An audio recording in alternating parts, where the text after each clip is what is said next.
Pada tanggal 8 Maret tahun 1942, Indonesia menjadi wilayah pendudukan Jepang. Hal ini terjadi setelah dilakukannya Perjanjian Kalijati. Perjanjian yang dilaksanakan di Kalijati, Subang, Jawa Barat. Perjanjian tersebut menyatakan bahwa Belanda atau Hindia Belanda menyerah kepada Jepang dengan semboyan 3A, yaitu Jepang Pelindung Asia, Jepang Pemimpin Asia, dan Jepang Cahaya Asia. Pemerintah pendudukan Jepang mencoba menarik simpati bangsa Indonesia. Namun, kejayaan Jepang di Asia tidak bertahan lama. Pihak sekutu yang terdiri dari Inggris, Amerika Serikat, dan Belanda melakukan serangan balasan. Alhasil, sejak tahun 1944, posisi Jepang dalam Perang Pasifik terus terdesak. Pertahanan Jepang sudah rapuh. Banyak kota di Indonesia diserbu oleh sekutu. Dalam bayang-bayang kekalahan yang semakin jelas dan nyata, Jepang terus berusaha menarik simpati bangsa Indonesia dengan menjanjikan kemerdekaan. Maka pada tanggal 17 September 1944, Perdana Menteri Koiso dalam sidang istimewa Parlemen Jepang di Tokyo memperbolehkan daerah Hindia Timur atau yang disebut dengan Indonesia untuk merdeka. Selanjutnya, Letnan Jenderal Kamakichi Harada, pemimpin militer di Jawa pada saat itu, berusaha meyakinkan bangsa Indonesia tentang janji kemerdekaan. Sebagai realisasinya, pada tanggal 1 Maret 1945, diumumkan pembentukan Badan Penyelidik Usaha-Usaha Persiapan Kemerdekaan Indonesia atau BPUPKI. BPUPKI kepanjangannya adalah Badan Penyelidik Usaha-Usaha Persiapan Kemerdekaan Indonesia. Karena dibentuk oleh Jepang, jadi ada nama Jepangnya ya, yaitu Dokuritsu Junbi Chosakai. Badan ini diumumkan akan didirikan pada 1 Maret 1945, yang kemudian diresmikan pada 29 April 1945. BPUPKI diketuai oleh Dr. Rajiman Widyodiningrat. Kemudian wakilnya ada 2 orang, yaitu Raden Panji Suroso yang merupakan orang Indonesia dan Ichibangase Yoshio yang merupakan orang Jepang. BPUPKI beranggotakan 69 orang yang terdiri dari 62 orang Indonesia dan 7 orang Jepang. Tugas dari BPUPKI adalah mempelajari, menyelidiki, dan mempersiapkan segala hal yang diperlukan dalam usaha pembentukan negara Indonesia merdeka. BPUPKI mengadakan 2 sidang resmi dan 1 sidang tidak resmi.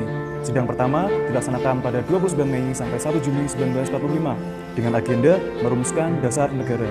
Sedangkan sidang kedua dilaksanakan pada 10 sampai 17 Juli 1945 dengan agenda merumuskan Undang-Undang Dasar. Pada materi kali ini, secara khusus akan dibahas mengenai sidang yang pertama. Sidang pertama BPUPKI ini dilaksanakan di Gedung Chuo Sangiin, yang sekarang namanya adalah Gedung Pancasila di Jakarta. Terdapat 3 tokoh intelektual bangsa yang menyampaikan gagasannya dalam sidang pertama ini. 1. Muhammad Yamin. Beliau merupakan seorang sastrawan, sejarawan, budayawan, politikus, dan ahli hukum. Dalam sidang itu, beliau memberikan 5 hal untuk bisa dijadikan dasar negara. Saat berpidato, 5 dasar yang diberikannya adalah peri kebangsaan, peri kemanusiaan, peri ketuhanan, peri kerakyatan, dan kesejahteraan rakyat. Tapi saat memberikan usulannya dalam bentuk tertulis, gagasan ini berubah.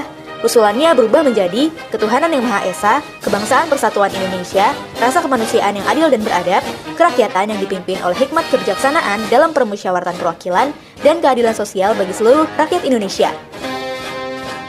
2. Dr. Supomo. Sama seperti Muhammad Yamin, beliau juga memberikan 5 rumusan untuk dijadikan dasar negara. 5 rumusan itu adalah persatuan, kekeluargaan, keseimbangan lahir batin, musyawarah, dan keadilan rakyat. 3. Insinyur Soekarno. Selain Muhammad Yamin dan Dr. Supomo, Insinyur Soekarno juga ikut merumuskan dasar negara. Dalam pidatonya, beliau menyampaikan 5 butir gagasan mengenai dasar negara. Gagasan itu adalah kebangsaan Indonesia, internasionalisme dan perikemanusiaan, mufakat atau demokrasi, kesejahteraan sosial, dan ketuhanan yang Maha Esa. Selain itu, Insinyur Soekarno juga mengusulkan 3 dasar negara yang diberi nama Ekasila, Trisila, dan Pancasila. Tapi akhirnya, dasar negara yang dipilih adalah Pancasila. Pancasila sendiri terdiri dari kata panca yang berarti 5 dan sila yang berarti prinsip. Dari sidang BPUPKI itulah akhirnya Pancasila ditetapkan menjadi dasar negara kita dan digunakan hingga sekarang.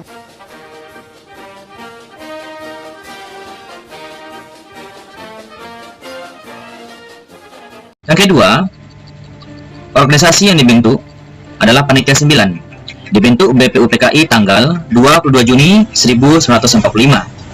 Dikatakan Panitia 9 karena jumlah anggotanya berjumlah 9 orang, terdiri dari Insinyur Soekarno sebagai ketua, Muhammad Hatta, Muhammad Yamin, A.A. Maramis, dan Mr. Ahmad Subarjo yang merupakan golongan kebangsaan. Kemudian ada Kiai Haji Wahid Hasyim, Kiai Haji Kahar Muzakir, Haji Agus Salim, dan Abi Kusno Cokro Suyoso yang merupakan golongan Islam. Pada tanggal 22 Juni 1945, Panitia 9 berhasil melahirkan konsep rancangan pembukaan Undang-Undang Dasar yang dinamai Piagam Jakarta atau Jakarta Charter. Bunyi Piagam Jakarta ini hampir sama dengan bunyi pembukaan Undang-Undang Dasar Negara Republik Indonesia tahun 1945 yang sekarang ini.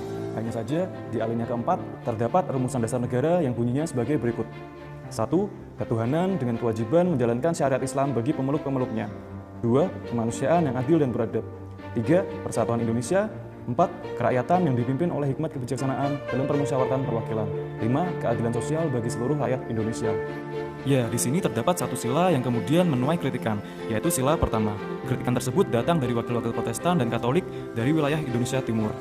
Terhadap keberatan tersebut, para tokoh pendiri bangsa bermusyawarah agar Indonesia tidak terpecah belah. Hal ini membuktikan bahwa para pendiri bangsa senantiasa menjaga persatuan dan kesatuan di atas kepentingan pribadi dan golongan. Setelahnya, sila yang semula berbunyi ketuhanan dengan kewajiban menjalankan syariat Islam bagi pemeluk-pemeluknya diubah menjadi ketuhanan yang Maha Esa dan jadilah sila-sila Pancasila seperti yang kita kenal saat ini. organisasi yang ketiga dibentuk adalah Panitia Persiapan Kemerdekaan Indonesia. Dalam bahasa Jepangnya disebut Dokuritsu Junbi Inkai, yang diketuai oleh Soekarno, Wakil Ketua Muhammad Hatta. PPKI ini beranggotakan 21 orang. Sidang pertama PPKI berlangsung pada tanggal 18 Agustus 1945. Sidang dilanjutkan pada tanggal 19 Agustus 1945 yang merupakan sidang kedua. Sidang yang ketiga pada tanggal 20 Agustus 1945 membentuk lembaga-lembaga berikut. Pertama, Komite Nasional Indonesia. 2. Partai Nasional Indonesia. 3. Badan Keamanan Rakyat.